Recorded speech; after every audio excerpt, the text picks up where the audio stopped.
Assalamualaikum warahmatullahi wabarakatuh. Perkenalkan, nama saya Nafira Ainurnifiat. Saya dari kelompok 6. Di sini kelompok 6 akan menjelaskan tentang contoh kasus korupsi dan cara atau upaya untuk mencegah kasus korupsi.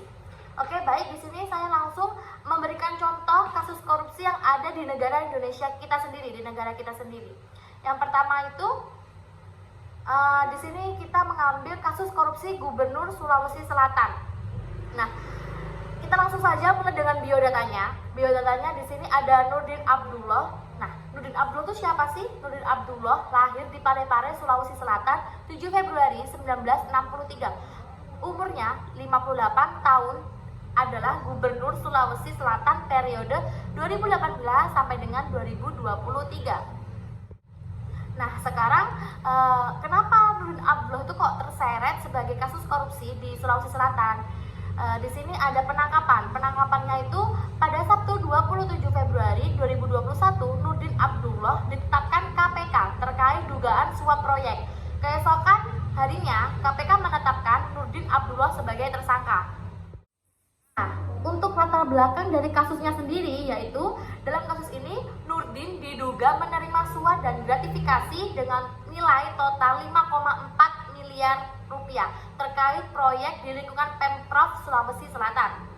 Uang 2 miliar rupiah diberikan dari Agung melalui Edi. Suap itu diberikan agar Agung dapat kembali menggarap proyek Sulawesi Selatan untuk tahun anggaran 2021.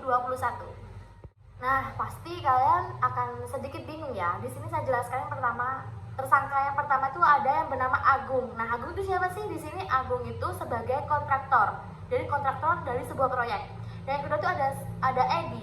Edi itu sebagai sekretaris PUTR. Dan yang ketiga ada Nurdin Abdullah, dan itu sebagai Gubernur Sulawesi Selatan sendiri. Dan ancaman pidana yang diberikan oleh KPK untuk 3 pelaku tersebut itu merupakan penjara seumur tahun dan denda minimal 200 miliar rupiah. Kecuali Agung itu ditetapkan oleh KPK penjara paling lama 3 tahun dan denda paling banyak 150 juta rupiah. Nah, di sini menurut kelompok 6, menurut kelompok saya, ketika diskusi, kasus ini termasuk tingkatan kasus yang bernama abuse of power. Kenapa? Karena kasus tersebut diduga Nurdin Abdullah menyalahgunakan kasus jabatan. Karena dia mempunyai jabatan sebagai gubernur, jadi sangat mudah untuk mengambil keputusan tanpa dipikir dan akhirnya merugikan masyarakat di Sulawesi Selatan. Sudah cukup contoh yang diberikan oleh kelompok 6. Untuk materi berikut yaitu tentang pencegahan korupsi atau upaya pencegahan korupsi di negara kita sendiri, di negara Indonesia. Untuk upaya dan pencegahan korupsi di negara Indonesia akan disampaikan oleh teman-teman saya. Baik, saya Gesti Rosita Dewi. Saya akan menjelaskan cara memberantas korupsi. Yang pertama itu berikan hukuman berat pada koruptor. Memberikan hukuman berat bagi para pelaku koruptor akan memunculkan efek jerah. Hal ini juga dapat menjadi pelajaran bagi seluruh kalangan agar tidak melakukan hal yang serupa. Tak hanya di pemerintahan, hukuman berat bagi pelaku koruptor dalam kehidupan sehari-hari juga harus diterapkan. Yang kedua, jadi pemimpin yang berintegritas. Sebagai seorang pemimpin, sudah seharusnya menjadi contoh yang baik bagi setiap anggotanya. Jika seluruh pemimpin suatu negara, pemerintahan, perusahaan atau usaha tidak melakukan tindak korupsi, maka ini bisa menghalangi orang-orang yang berada di bawahnya melakukan tindak korupsi. Yang ketiga adalah memanfaatkan teknologi pada sistem. Ini teknologi digital kini berkembang dengan pesat. Teknologi juga dapat digunakan untuk mempermudah sistem birokrasi baik di pemerintahan, perusahaan, bisnis, maupun lembaga pendidikan. Dengan memanfaatkan teknologi, setiap aktivitas dapat dipantau sehingga meminimalisir kesempatan orang untuk melakukan korupsi. Yang keempat, bangun pendidikan moral sejak kecil. Pendidikan moral merupakan fondasi yang harus diberikan sedari kecil. Dengan pendidikan moral, maka setiap insan tidak mudah tergiur dengan praktik korupsi. Orang yang bermoral tidak akan berlaku adil, berintegritas, dan bermartabat.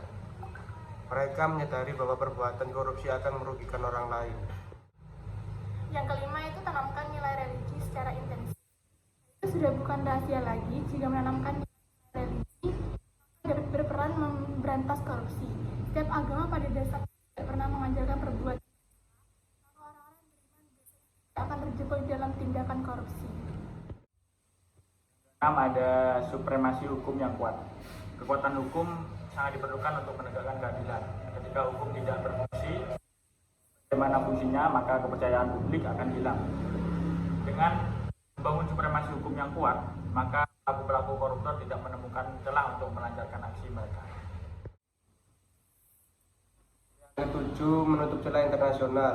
Hal lain yang dapat dilakukan untuk mengatasi korupsi adalah dengan menutup celah internasional. Banyak koruptor yang melakukan pencucian uang dan menyembunyikannya di negara lain. Dengan menutup celah internasional, maka koruptor akan lebih mudah dilacak. Ada pantun dari kami. Siang-siang ketemu poluan. Malam hari kenapa taksi? Kita sebagai penerus bangsa Terus melawan. Sampai Indonesia Bebas korupsi. Sekian dari kelompok 6 untuk penjelasan tentang contoh kasus korupsi yang ada di Indonesia. Saya akhiri.